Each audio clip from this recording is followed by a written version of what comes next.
നമസ്തേ. കൊല്ലവർഷം 1200 ആണ്ട് മിഥുനമാസം 29 തീയതി, അതായത് 2025 ജൂലൈ മാസം 13 തീയതിയും ഞായറാഴ്ച ദിവസവും അവിട്ടം നക്ഷത്രവും തൃതീയ തിഥിയും കൃഷ്ണപക്ഷവും പ്രീതിനാമ നിത്യയോഗവും ഒത്തുചേർന്ന ദിവസം അന്ന് രാവിലെ 9:30 ശനിക്ക് വക്രം സംഭവിക്കുന്നു. ഈ വക്രഗതി 2025 നവംബർ മാസം 27 വരെ തുടരുന്നു. ശനി രാശിചക്രത്തിൽ മീനം രാശിയിലാണ് ഇപ്പോൾ സ്ഥിതി ചെയ്യുന്നത്. എന്നാൽ മീനം രാശിയിൽ നിന്നും ശനിക്ക് യാതൊരുവിധ മാറ്റവുമില്ല. എന്നാൽ വക്രഗതിയാണ് ഉണ്ടാകുന്നത്.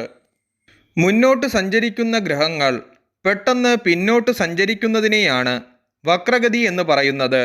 യഥാർത്ഥത്തിൽ പിന്നോട്ട് ഗ്രഹങ്ങൾ സഞ്ചരിക്കുന്നില്ല.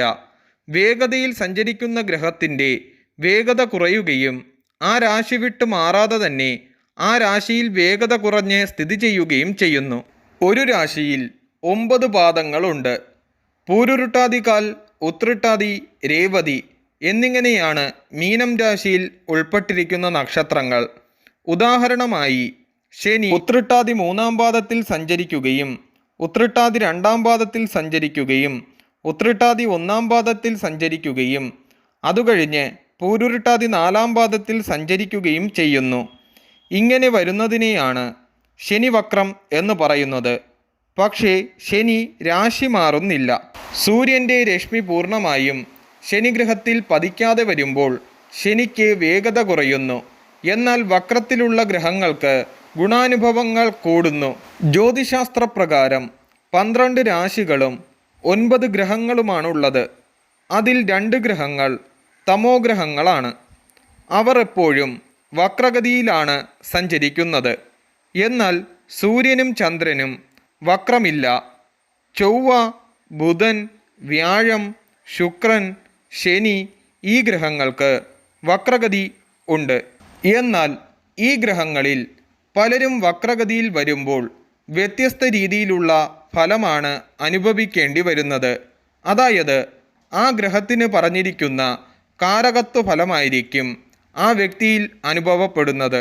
മിഥുനം രാശിയിൽ ഉൾപ്പെട്ടിരിക്കുന്ന മകയിരമര, തിരുവാതിര, പുണർദം മുക്കാൽ ഈ നക്ഷത്ര ജാതകർക്ക് തൊഴിലിൽ ഉണ്ടായിരുന്ന അഭിപ്രായ വ്യത്യാസങ്ങൾക്ക് ശമനമുണ്ടാകുകയും വിദ്യാ തടസ്സങ്ങൾ നീങ്ങുകയും പുതിയ തൊഴിൽ ലഭിക്കുകയും മത്സര പരീക്ഷാ വിജയവും ആത്മീയ വളർച്ച വർദ്ധിക്കുകയും മുടങ്ങിയ ബിസിനസ്സുകൾക്ക് പുനരാരംഭം ഉണ്ടാകുകയും വിദേശ യാത്രകൾക്ക് ഉത്തമ കാലഘട്ടവുമാകുന്നു.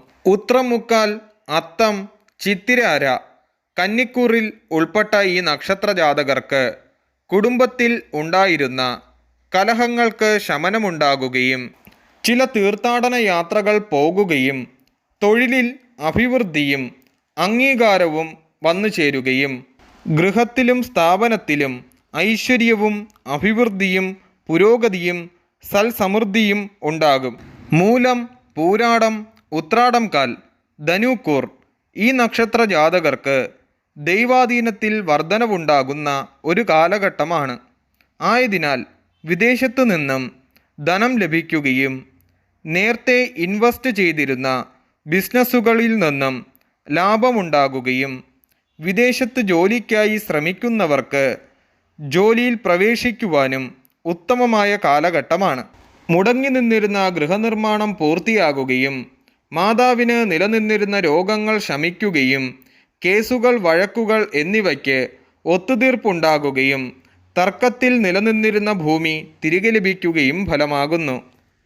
അശ്വതി, ഭരണി, കാർത്തിക കാൽ മേടക്കൂറിൽ ഉൾപ്പെട്ടിരിക്കുന്ന ഇവർക്ക് 7 ശനി കാലഘട്ടം തുടങ്ങിയെങ്കിലും ഈ വക്രഗതി ഇവർക്ക് കുറച്ച് ഗുണാനുഭവങ്ങൾ ഉണ്ടാക്കുന്നതാണ്.